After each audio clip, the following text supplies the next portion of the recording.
నమస్తే, నేను Roja. Welcome to special debate. Special intensive revision, సింపుల్గా చెప్పాలంటే SIR. ఓటర్ల జాబితాలో తప్పులు సరిచేయడం, కొత్తగా అర్హులైన ఓటర్లను చేర్చడం, మరణించిన వారి ఓట్లు తొలగించడం, సవరణల తర్వాత తుది ఓటర్ల జాబితా విడుదల చేయటమే ఎన్నికల సంఘం బాధ్యత. ఉద్దేశం మంచిదైనా కొద్ది రోజులుగా గల్లీ నుంచి ఢిల్లీ వరకు రచ్చ జరుగుతోంది. దొంగ ఓట్ల లెక్క తేలుస్తామని ఈసీ అంటుంటే బీజేపీ కోసమే SIR తెచ్చారని ఆరోపిస్తోంది విపక్షం. దీంతో 2 రోజులుగా సర్ అంశంతో పార్లమెంటు శీతాకాల సమావేశాలు హీటెక్కాయి. ప్రతిపక్షాల ఆందోళనలతో ఎట్టకేలకు కేంద్ర ప్రభుత్వం చర్చకు అంగీకరించింది. డిసెంబర్ 9న ఎన్నికల సంస్కరణలపై లోక్సభలో చర్చ జరగనుంది.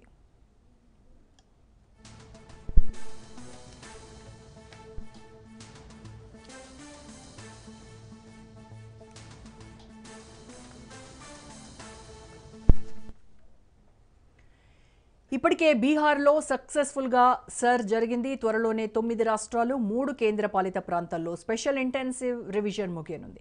ఉత్తరప్రదేశ్, పశ్చిమ బెంగాల్, ఛత్తీస్గఢ్, రాజస్థాన్, మధ్యప్రదేశ్, గుజరాత్, గోవా, కేరళ, తమిళనాడు రాష్ట్రాలతో పాటు అండమాన్ నికోబార్, లక్షద్వీప్, పాండిచ్చేరి కేంద్రపాలిత ప్రాంతాల్లో సర్ ప్రక్రియ జరుగుతోంది. 51 మంది కోట్ల ఓటర్ల జాబితాను పరిశీలిస్తున్నారు ఎన్నికల అధికారులు.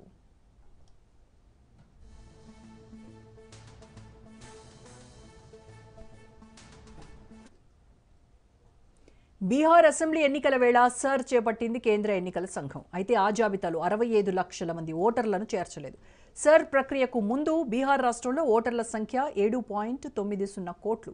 ముసాయిదా జాబితాలో ఆ సంఖ్య 7.24 కోట్లయింది. ఓటర్లు తమ సంబంధిత ధ్రువపత్రాలు సమర్పించకపోవడంతో జాబితాలో చేర్చలేదని ఈసీ స్పష్టం చేసింది. మొన్నటి వరకు బీహార్లో అక్రమ వలసదారులను, నకిలీ ఓటర్లను సర్ బెంబేలెత్తించింది.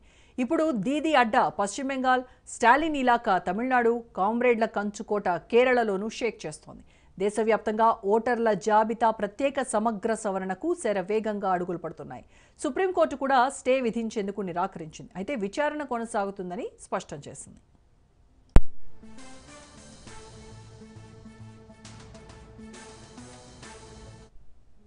ఇక బెంగాల్లో సర్ దెబ్బకు దశాబ్దాలుగా పాగా వేసిన బంగ్లాదేశీయులు స్వదేశానికి పరుగులు తీస్తున్నారు.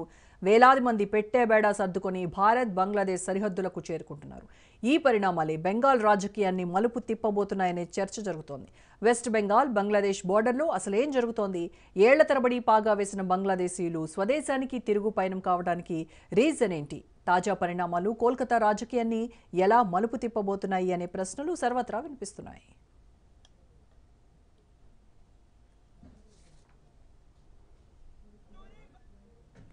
సర్ ప్రక్రియ చేస్తున్న రాష్ట్రాల జాబితాలో తెలుగు రాష్ట్రాలైన ఆంధ్రప్రదేశ్, తెలంగాణలు లేవు.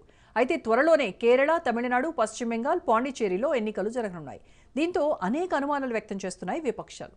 కేంద్ర ప్రభుత్వంతో ఎన్నికల సంఘం కుమ్మక్కై పనిచేస్తోందని లోక్సభ ప్రతిపక్ష నేత రాహుల్ గాంధీ అనేకసార్లు ఆరోపణలు చేశారు. సర్ తప్పుల తడగ్గా ఉందని తక్షణమే ఆపాలన్నారు ప్రతిపక్ష నేతలు.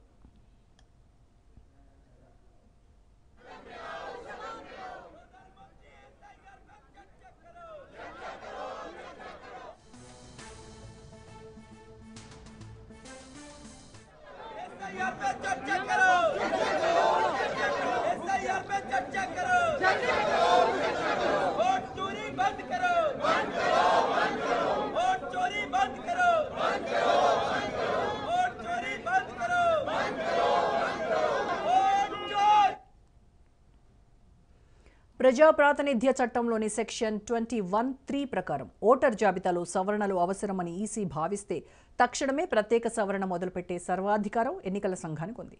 రాజ్యాంగంలోని 324వ ఆర్టికల్ ద్వారా ఈసీకి సవరణ అధికారాలు సంపూర్ణంగా కల్పించబడ్డాయి. నిజానికి ఓటర్ల జాబితా ఎప్పుడూ స్థిరంగా కొనసాగడం సహేతుకం కాదు. కాలానుగుణంగా అందులో సవరణలు తప్పనిసరి.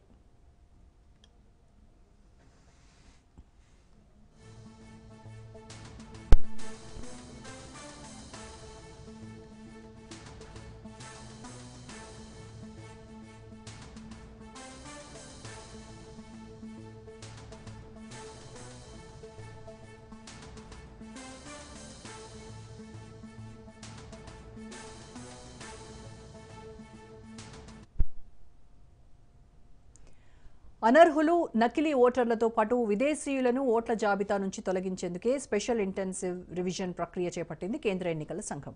అయితే జాబితాలోకి బయటి పౌరులు ఎలా వచ్చారన్నదే అసలైన ప్రశ్న. ఓటరు నమోదుకు ఉపయోగించే ఫామ్ 6లోని నిబంధనలే అందుకు కారణంగా కనిపిస్తున్నాయి.